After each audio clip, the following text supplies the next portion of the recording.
Well then, Joe and Owen, let's get into reacting to City's win against Palermo. Before we do that, a little bit of admin. Wherever you are listening or watching this video or podcast from, make sure to hit the subscribe button. Plenty of fun stuff coming from the City Ramble throughout the new 25-26 season.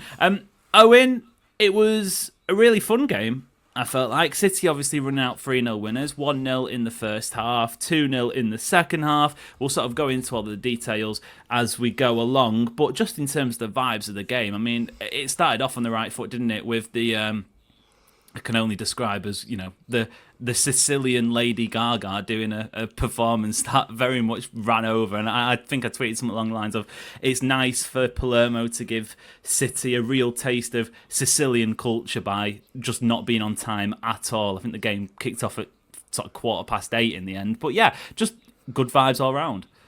Yeah, I mean, always a good, fun pre-season friendly. I quite enjoyed it. It was made a bit of a change from the usual tour of the US, tour of wherever.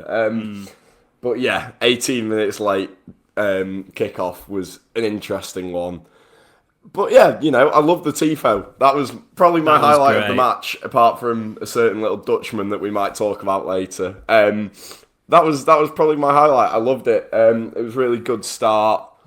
Just made us feel, happy, I guess. And then the football that followed was just brilliant. Yeah, we'll talk about that more in a minute. Yeah, absolutely. Joe, I mean, Owen mentions the tifo there. For those that I assume everyone has heard it by this point. But I just mean, like, the vibes were great. It was so much fun. Fair play to the Palermo Ultras for sorting that tifo out. It was fantastic. And yeah, just an all-round fun game. Fun and happiness to kick off the new season.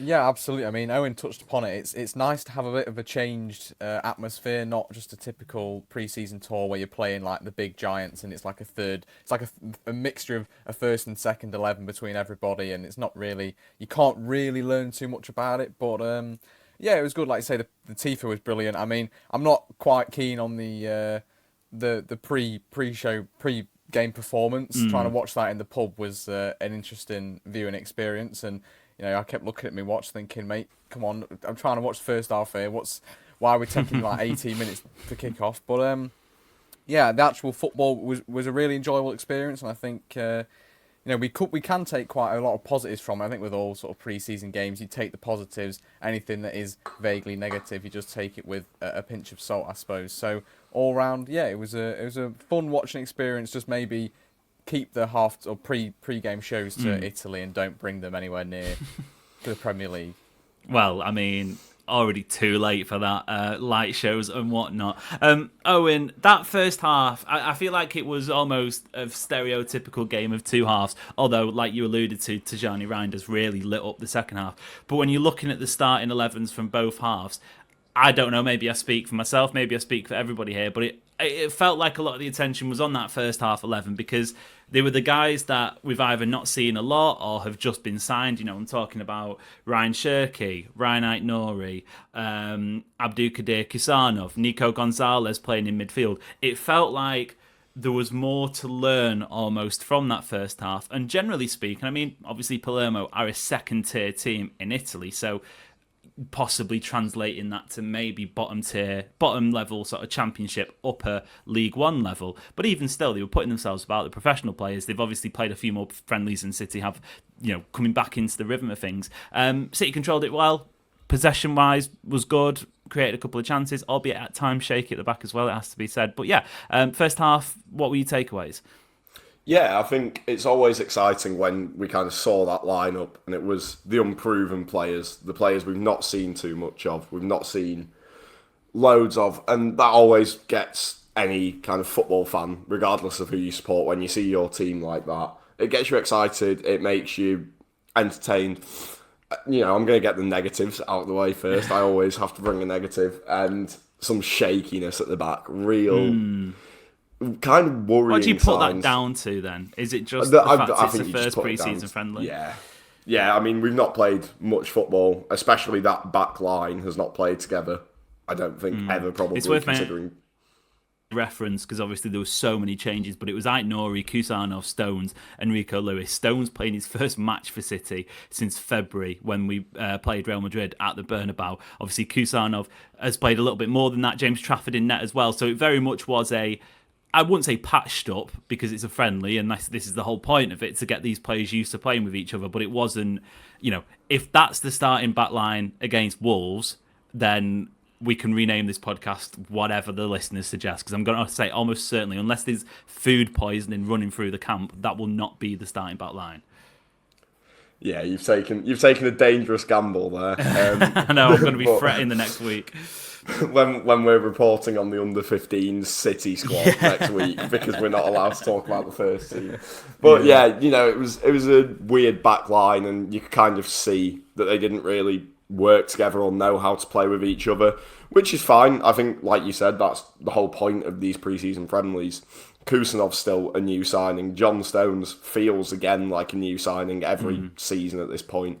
Aït-Nouri's brand new. The thing was, for me at least, just clear your lines sometimes. there was the time where Trafford had the ball pinched off him inside his own 6-yard box. Aït-Nouri I'm blaming that on the dodgy box. pitch. I'm blaming that on the dodgy pitch. Of course. I think sometimes they just need to learn, get it gone. James Trafford played for Burnley. Come on. Yeah. I think because a Premier League team won't allow you to make those mistakes, I think that's the bigger issue there. Palermo, you can get away with those mistakes. In the League Cup, you could get away with those mistakes. But we've got Tottenham in 2 weeks' time. They're not going to let us get away with sloppiness inside our own penalty area. They will and have punished us before for that. So it's just to see now, will they be ironed out for next week? I'm almost certain they will. If you look at the second half with what's more likely to be our team against Wolves, those mistakes won't be an issue, but you don't want to see them. And then, you mentioned the rest of the first half 11 as well. Savio, I thought, was just ace. I think he was just brilliant. And I've said it before, I'll say it again about him. I like him. Did he play the first half or was he second half? He was second half. It was Oscar Bob off the right side. It was Oscar Bob. Give Savio his prop anyway, because I do agree that he looked good, but it was in the second half. Yeah, well, it goes into a blur, these pre-season matches. Even the panel's a little bit rusty. We're still working our way up to full fitness. And I'll just talk about Nico Gonzalez because I can't shut up about him. Everyone knows, if you got me on any social medias, that Nico Gonzalez is the truth. He is the future. He is just like Rodri, just not quite as good in my opinion. And I'd love to see him start against Wolves next week. Not a chance it happens. He won't get minutes, unfortunately. I thought he looked great. The way he can dictate the tempo sometimes when he sits just in front of that back line, I think it's a really special footballer. And when there was rumours of him leaving, that was really concerning. Yeah. Joe, Owen makes a good point there, because I think all eyes were on Nico Gonzalez heading into this, because just before the match, the day before, in fact, when Guardiola spoke to the press, he mentioned that it sort of sent people into a frenzy a little bit, because he said that, well, what has been misreported as Rodri won't be back until after the international break, but what he actually said was Rodri won't be up to full fitness until after the international break at the earliest. Look, maybe he sits out the first couple of games of the season, we don't know yet, but it kind of was like all eyes on Nico Gonzalez. Is he going to play midfield? What's he going to look like? Blah, blah, blah. I'll share my thoughts on him after you have gone, but I, just briefly thought it was a good cameo. He showed what you'd like to see from your holding midfielder. Yeah, I was impressed. I thought he played well. I think that some of his through balls, like the one where he played across to Oscar Bob, and then he plays it across to Cherki, who gets it cleared off the line. So that was impressive. There was a lot of good, defensive clean-up actions that you might associate with a Rodri-type midfielder. And he's doing exactly what is asked of him. I think he's fitting that sort of that player model that he's trying to replicate in Rodri perfectly. I'm hoping that Pepper's impressed and that maybe he does something that isn't expected and maybe he does start him. I can't see it, but I mean, I don't see why he shouldn't. I feel like he deserves a start after what he's put in. It's now or never for him, really. I think when you've got Rodri, do you think it's Kovacic, that sort of that pertinent almost? If he isn't starting, in the absence of Rodri and Kovacic in these next 3 matches, is that basically his City career done before it started? I wouldn't say it's completely over, but I think like it shows a real lack of confidence, faith, trust, whatever that Pep has not got in him, clearly, to not be playing when, you've effectively got 3 midfielders to play that defensive midfielder role, that 6. 2 of them are injured, and you're still not being picked to play that role in a Premier League fixture, or at least not to start the game. I don't know then where else he fits in. Maybe Pep will find a way, but it's baffling. If he doesn't get his chance now, I just can't see where else he gets it, because it's the best pot. It's like, he might even end up picking Stones in the 6 instead. Do you know what I mean? And at that point, it's like, well, we've got a designated midfielder who knows that role properly, yet you're still picking.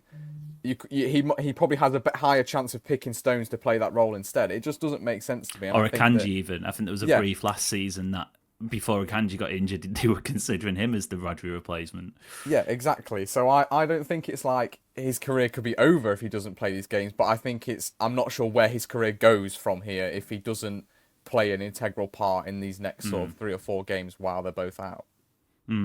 Joe, I'll stick with you because one of the highlights for me of that first half, I thought on the ball, obviously, as you'd expect against lower league opposition, City were really comfortable and really exciting. But even still, I'm asking for a Rayan Cherki cam from the broadcasters this season. Have a box in the corner where it just shows him at all times, because the way this man finds space, and hesitant to call him a man because he's only just sort of he's 21 years old, so he's still fledgling, but it feels like he's so intelligent. I'm hesitant to make the comparisons to ex-City players, but I'm sure the way he plays football is almost very reminiscent of a similarly built sort of player who plays in the same position. I'm not going to say his name, you can leave that to your imagination, but Joe, he is. I feel like maybe City fans will have to be a little bit patient this season, because the minutes, I don't know if he's going to be thrown straight into the deep end. It feels like he might be eased in a little bit. That will no doubt cause frustration because we want to see him at all times. But the signs so far, Club World Cup and this friendly, have been super positive. Yeah, I agree. I don't think he's going to be necessarily put in from minute 1 and play sort of full 90s forever. He might have sort of half an hour, 40 minutes off the bench here and there. And I think it will be a case of easing him in, and once he, maybe a bit like sort of Trafford and Ederson, where once like we see from Trafford how good he is, or he outperforms what our expectations are, then Pep will just stick with him. And hopefully that is the case, because we all know what an exciting player that Cherki is. But the thing that I picked up on a lot was how quite happy he was to drop deep, receive the ball, progress it forward, just play the little 1-2 passes. He didn't sort of think, oh, well, I'm the attacking midfield, I've got to stay sort of up the pitch. He was very happy to drop deep and receive the ball off Rico Lewis, off Kusanov, and then sort of pick his head up and play the forward pass. And that's something that we've always been asking for. Everyone likes to play forward football, attacking football, but when last season it was, maybe not necessarily last season, but sort of just with the older players, experienced heads, they are quite happy to pass it sideways, pass it backwards,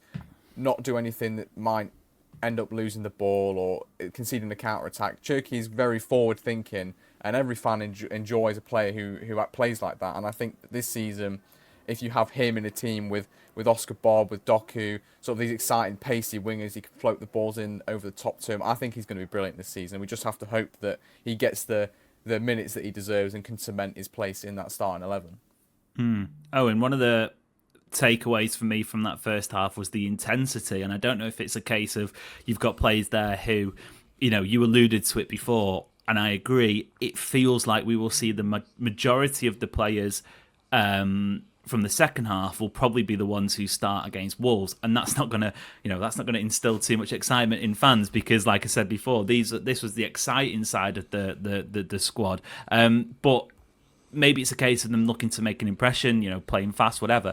I feel like it's possibly a general trend of where City are going to go with their style of play over the next sort of 12 months or so. High intensity, quick transitions, Cherki looking in behind for Haaland. If those two can get the minutes together, but also at the same time build that relationship, that could be frightening. Oscar Bob, plenty of energy from him. Omar Mamouche, we know what to expect from him by now. Rayan Cherki again, at both ends of the pitch, really impressing. And of course, John Stones back in the team as well. It felt like a real foot on the gas, foot on the accelerator 45 minutes in that first half. Yeah, I think we could almost be looking back to kind of Guardiola's second year, the Centurion year, in terms of kind of style of football and intensity and pace that we play with. If you look at kind of the trend in the signings over the last couple of years, it kind of points in that direction where we're going to have pacey wingers. You know, we've now got a left back for the first time, I think, since someone who we won't mention. Redacted. Yes. So it is really exciting to, when you start to see Guardiola go for a new style of football, like he does kind of every 2 or 3 years, he adapts the way he likes to play. You know, the most notable one was the treble year with the 4 centre-halves and then John Stones stepping into midfield. It's always going to be exciting, and, you know, talking about Rayan Cherki, when you've got a player like that brought in, and you could almost see a system developing where it's going to work for him. You know, like Joe said, the dropping deep was really, it impressed me as well. That he was, I think there was a lot of question marks about Cherki kind of when we signed, and it was kind of around his work ethic and will that work for Guardiola? Will it work for City? Clearly will, if he's willing to drop all the way to his own defensive line, pick the ball up. You know, Ali Mann on commentary was talking about how he was everywhere on the pitch, which for a young player in a new system in a new country, really impressive, and can only kind of benefit the way we're going to play football if players are going to do that. Because if Cherki starts doing that, Guardiola will look at your likes of Foden, Savio, Doku, and if they're not doing it, they're going to be out. You know, that's Guardiola's ruthless, always has been, always will be. And if someone's not going to play the football he wants them to play, then he'll throw somebody else in. Yeah, absolutely. Joe, before we move on, anything from that first half? Because it was quite literally there was 2 different 11s, because obviously Haaland was subbed off midway through that second half. But is there any talking points for you from that first half before we move on? I thought maybe a shout out for Rico Lewis. He looked sharp. Nico O'Reilly playing in midfield, designated in midfield. Maybe need to see a little bit more of that before we can make judgments. But otherwise, anything else? Yeah, I mean, there was a lot, I think. Kusanov, I was quite happy with him. He was decent on the ball. Obviously, I think we spoke about how the defence didn't seem to sort of necessarily gel straight away because they might not have played together. But if you're just going to take each sort of player on their own and out of the context, I think Kusanov was all right. Quite, you know, we already know how quick he is. He loves a challenge. We saw that. You know, he's got exactly what people want in a fan favourite centre-half, and that's what he is going to become. Oscar Bob, I think you can see he's starting to build that fitness back up again. He was a pressing machine, and I love that from him. I think that bodes well for what we expect to see from City's wingers in the coming season. Stones, we've already said, you know, decently fit. Wasn't even managed to make 45 minutes. If you can play 3 games a month, that could, you know, even just that 3 games a month will run away with the league in my eyes. Wow. But yeah, just the football at times was lovely, I think. You know, that Ryan Cherki chance, there was so much fluidity in the forward line. I mean, you had O'Reilly involved, Rico, Cherki, Bob, Cherki, Haaland being involved in the build-up, and everyone was moving. Marmoush as well, he'd come across from the left-hand side. He was ended up on the right, playing that ball across. There was so much fluidity from that forward line and just everybody involved. It was just a really impressive first half, and it has made me even more excited for Wolves on the weekend. Let's hear some of your 3-word reviews then, if you are new around here. Basically, on social media, the City Ramble account asks followers to give their 3-word review after the end of the match. Edham has said, need the balance. They add the context referring to the first and half, how different the tempos were. Bobby says, I love Tijjani. AD says defence is cooked. NK says we'll take it. Graham says Stones stayed fit. Powell said looks quite promising, maybe not completely sold there. Harry adds 9th title incoming. Kim says Tijjani Reijnders, wow. We've got Josh Holmes says Tijjani is Lampard. It's an interesting comparison. I would be inclined to agree, very similar. And another one from about Tijjani Reijnders. Ian says Tijjani fucking Reijnders. Joe, there's only one real place to start, really, isn't there, in terms of that second half? It is with Tijjani Reijnders. You know, when do we hand over the Ballon d'Or? Because it can only be a matter of time if he's playing like that. Yeah, exactly. That last 3-word review is exactly what slightly drunken me also thought of Tijjani Reijnders. Mate, that performance, as all that I saw of it was absolutely, bring the Ballon d'Or, Player of the Year. He's winning it all, because I think like just the build up around the goal, and it's so Gundogan-esque, his late runs in the box. He quite easily could have scored 4, like that chance at the end to get his hat trick. But even before that, before he got his second, I think Savio played him in again, and he just blasted it at the keeper. And I mean, he quite easily could be. I think I saw a stat earlier that said Gundo in the season where we all sort of said his box crashing runs came out, and he scored 13 goals. I think that was. Tijjani quite easily could smash that if he's sort of employed in that role more often. He was so impressive. I think it's going to be another one of those signings that come the end of the season, all the pundits are going to go, how did City get him so cheap? How did no other club sniff about at him? How have they managed to get such a good deal on him? Because people are, as with City in general, just kind of written us off and not putting us in that echelon of like, we're going to be favourites for the title. So they just seem to not be taking any notice of the players we signed. And I think they just don't realise how good a player that this man is. I mean, he won Serie A's, was it Player of the Year or was it just Midfielder? Midfielder of the Year, because obviously Scott McTominay took the main award. So there is a slight caveat there. Scott McTominay playing in midfield, hence, can't win both of them. But Owen, I mean, it does feel like someone, I think it was Josh on the 3-word reviews, mentioned Frank Lampard, and you can see the resemblance. For me, it is very much Ilkay Gundogan-esque, specifically from his Dortmund days. And obviously, he was the first player Guardiola signed when he arrived at City. It was Borussia Dortmund's Ilkay Gundogan, and not necessarily in terms of identical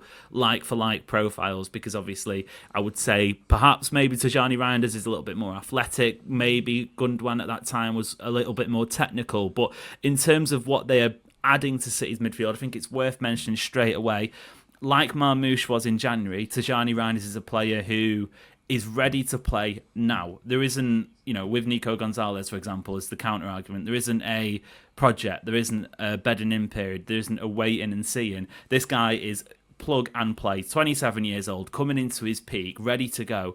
But also at the same time, he is a direct improvement on what is already there. For all the love, Gundogan, City legend in my eyes. Bernardo Silva, City legend. Some people won't like hearing that, but I believe it to be true. Kovacic, a decent, serviceable squad player. However, at the same time, he is, in my opinion, better than those options right now, and that's why we're hopefully going to be reaping the rewards. Yeah, there's an absolute case to potentially even say Tijjani Reijnders is our second best midfielder right now at the club. He's a true piece that I think we've been missing the last couple of years. I know we kind of had that with Gundogan and De Bruyne a bit, but they were both kind of shown signs over the last year or two that they're getting a bit past it and a bit leggy. And we've been crying out for some athleticism in midfield, and we've got it. And not only have we got athleticism, we've got a brilliant footballer attached to that. He's going to be brilliant. He's going to be great. I think, like Joe said, it's gone under the radar. It has. People are looking at Liverpool and going, Wirtz, Frimpong, whoever they've signed. We've got this guy, and I'm happy with him. I'm very happy. And when December comes and all the reindeer antlers are out in those away ends around the country, there's your answer. He's going to be great. He just looked so sharp, so alive. He was involved in almost everything in that second half. And those runs into the box will be deadly. Absolutely deadly. Especially once he starts to link up with the players around him more. If he can get a bit of link up going with Haaland, where they bounce off each other, work off each other, you've got a potentially 15-goal-a-season midfielder there, where he can put it into Haaland or somebody else, and they'll just lay it off for him. And he'll make that run and he'll put it in. There's no doubt in my mind that that's the kind of player we've signed. It's really nice as well, like you mentioned, Amos, to have a player that is just plug and play. Put them into the team, watch it happen, rather than having to wait a couple of years for them to develop on their potential, like we've seen with Savio or Doku. for instance, they're just names that are thrown out. But there's other players as well where you kind of go, okay, a couple of years down the line, these will be great additions, but right now they're just here to develop. He's not that at all. He doesn't need any developing. I don't think there's much more this guy can add to his game. The only thing I will say is he needs to change his shirt number already, because you can't have a box crashing midfielder wearing number 4. Somebody he's has trying to to get rid give of him the the number 8. Calvin Phillips curse. Yeah, he's trying to get rid of the Calvin Phillips curse. I'm trying to think off the top of my head. City don't have a number 8 anymore, do they? Or am I missing something totally not that I know obvious? of. No, because Gundogan was Ilkay's obviously... not got it anymore. Kovacic. No, he's... Yeah. Kovacic, oh yeah. Yeah, of course, yeah. Uncle Kovacic. Yeah, I think was it Calvin Phillips went to West Ham on loan maybe last season or the season before, and he had number 11 or something like that. I'm not, to some degree, I'm not sort of a number file. I'm not sort of, someone who is dead set. If a Foden, for example, 47, bit booky, don't mind it. But I think there should be some restrictions, because I agree, midfielders shouldn't be number 4, for example. Like when Cancelo was number 7 playing at fullback. No, not having that. Zinchenko 11 as well. No.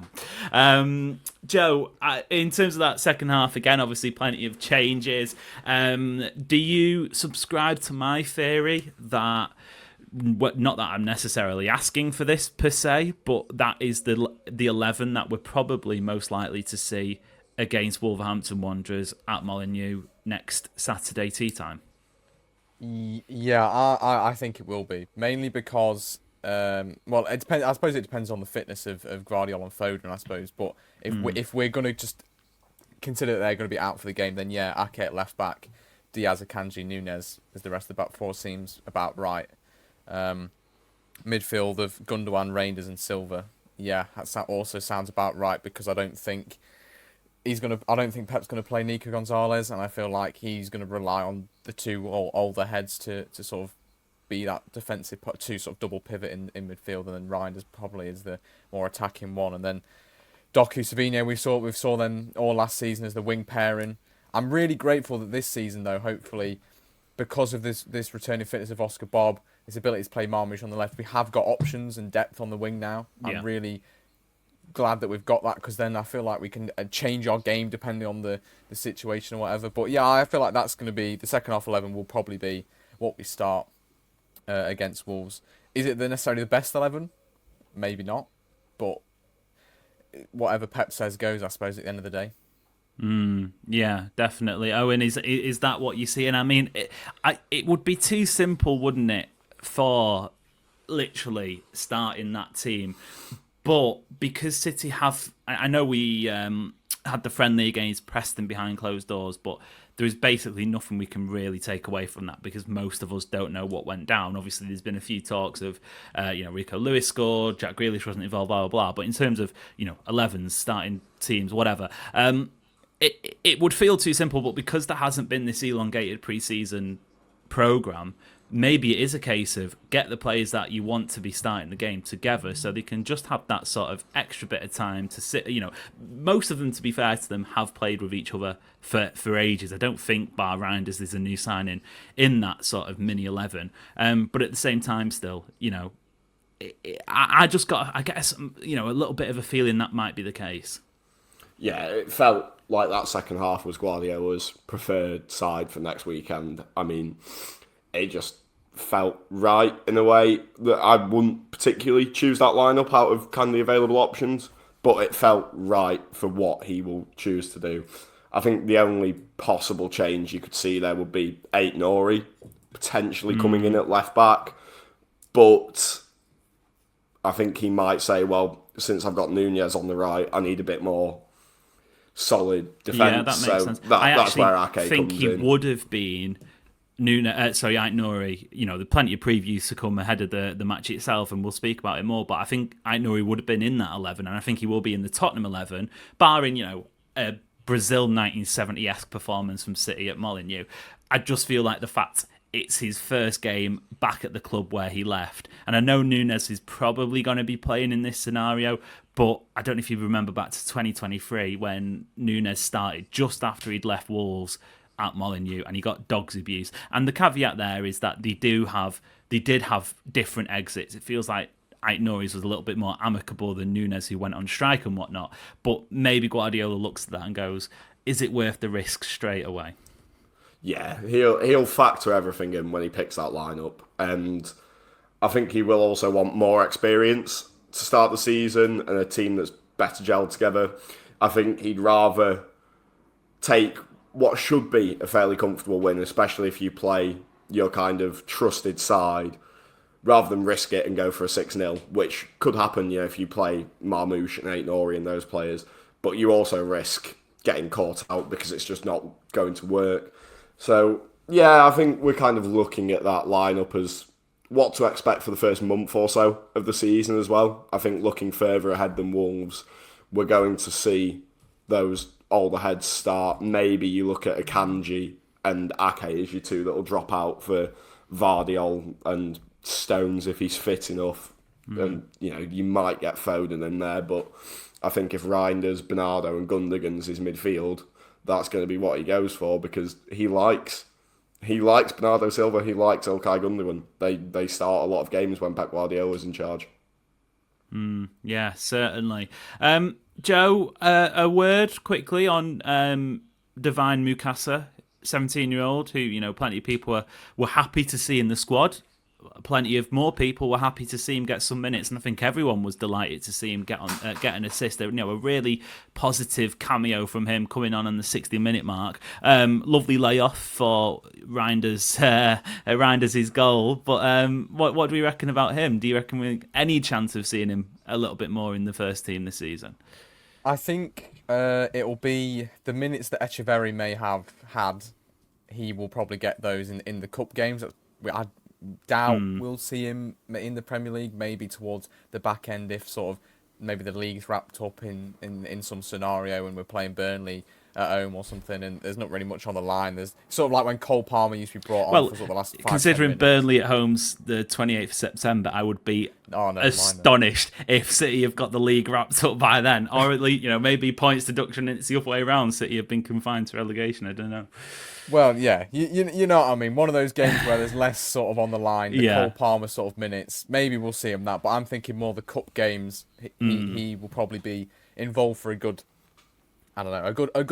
half an hour, maybe 45 minutes. I'm not entirely sure where Pep puts him on the pecking order, but I think the fact that he was even in this sort of squad for the game in the first place was a great show of faith in him, and it can only boost his confidence. The fact that he then not only got on the pitch for a good substantial amount of time, but got the assist as well. I was interested to see that he was sort of deployed as part of quite a fluid front line. I haven't watched too much of him at the academy, but I know he's sort of more of an attacking midfielder-esque kind of player rather than sort of like a designated striker or a forward. So the fact that he was sort of put in like a fluid front line instead, and he still played pretty decent. And I was kind of most impressed with the fact that how well he used his body, and like there was a lot of time where he'd use his body to win the foul or to sort of use it and feint around the player. And I mean, he's 5'9", he's not exactly tall, but he seems like he's quite got a big sort of stature to him when you actually watch him play. And I was sort of just impressed at the fact that he was able to use his body so well and not just be good technically on the ball, but his sort of almost his know-how of the game at such a young age to be, know when there's a player near you and you're not going to get anything out of it if you try and dribble past him. So to win the foul instead is just as good. All round, I was impressed with him. And I think the fact, like I say, the fact that Pep showed the faith in him to put him in the squad in the first place can only spell good for the future of his City career. And hopefully, we see quite a lot of him this season in the cup games and such. Yeah, absolutely. I do subscribe to that. There'll be maybe even a Champions League game here or there as well, depending on the level of opposition. Owen, I think we've kind of touched most of the bases there in terms of what we saw from City, what we might be able to take forward into the new season. I don't know if there's anything left untouched that you might want to bring up before we get out of here. No, not too much. It was a good routine performance, wasn't it? I think that's kind of the way you can round it off. It was nice to see different squads play together. The new signings all getting a run out. and seeing how things might look for the upcoming season, which personally, at least, I've been a bit doubtful over. I've not been sure whether to say, "Oh, interesting," because you feel like you're in the minority there in terms of that line. Yeah, I'm starting to realise that I'm not. I'm one of the only ones that's not as confident. And normally I go into the season going, "Well, we'll go undefeated this year and we'll win the Champions League." But this year, I'm a bit. I don't know what to expect from City. I think that's a lot of it. There's young players who are exciting and could have massive upside, but there's also the chance they don't, you know? And that's kind of what I'm thinking about. But I'm looking forward to it. Yeah, absolutely. Joe, more or less confident or the same that City can mount a title charge? I'm not asking for, maybe I am asking. I'm not saying City should be, tipping Liverpool to the title, beating Arsenal to whatever. But do you think City can be in the mix? Are you more confident? Are you less confident? Or are you the same? I'm ever so slightly more confident because I was already quite confident in the first place, I suppose. But just the fact that, watching, particularly that first half performance and the likes of Stones being available for a full 45 minutes, I thought Trafford, he was quite comfortable. I know there was a couple sort of with his feet, but he was quite comfortable coming for crosses and it seemed like he was quite a dominant, maybe force in the air, which I was quite enjoying. I'm not entirely too keen on Ederson's ability sort of coming for corners, and when there's a man, like Arsenal do, put a man on the keeper, he doesn't seem to cope as well in those situations. So to see Trafford sort of be quite dominant in the air, I was happy with that. But yeah, just the displays from all the new signings, the people we haven't seen minutes from, the fact that the squad, when we trim it down a couple more plays, we've got quite a small squad, but all of them, if they all stay fit, they can all quite easily do quite a good job. I mean, even seeing both probably what is going to be our two right back options for the season, Nunes and Rico, either side of the half. It was a great game to see. Sort of, we've got two options there. One for inverting in midfield, going in those tight spaces, controlling the ball in Rico, and then the other side of things, which is a fullback who can overlap, put the ball in the box. And to be fair, Pep also then did kind of say to Nunes, you can come inside as well. So it was kind of nice to see that faith showed in him. But I think the entire game as a whole, we saw positives from everybody pretty much. Even if it wasn't necessarily something so flashy, just like Bob returning to fitness and even like he's getting back to his old self, it's made me feel, ever so slightly more confident than I already was. Yeah, my highlight of the day was seeing our very own Matt Kerr pop up on the halftime show on City TV, doing a splendid job flying the City Ramble flag, getting a little shout out there as well. So a sign that if you aren't already, make sure to be hitting the subscribe button.